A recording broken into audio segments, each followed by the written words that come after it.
যত স্মার্ট হন না কেন, আপনার হাতের মোবাইল ফোনটি যতই আপডেট হোক না কেন, আপনার চুলের হেয়ারস্টাইল যেমনই হোক না কেন, আপনার ড্রেসের দাম যতই হোক না কেন, আপনি দেশের যেই জায়গা থেকে শপিং করেন না কেন, কিংবা আপনার পার্সোনাল মানুষের স্ট্যাটাস যতই ভালো হোক না কেন, দিন শেষে আপনার সাথে একজন কোয়ালিটিফুল মানুষ যদি 2 মিনিট কথা বলে, বুঝে যাবে আপনার ভিতরে কি আছে।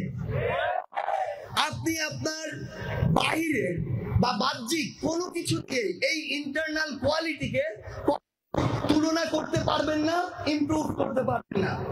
সেই জায়গায় আমার সামনে যারা আগামীর বাংলাদেশের তরুণ প্রজন্ম বসে আছেন, আপনাদের কাছে অনুরোধ, আপনারা সবকিছুতেই থাকবেন, কোনো সমস্যা নেই।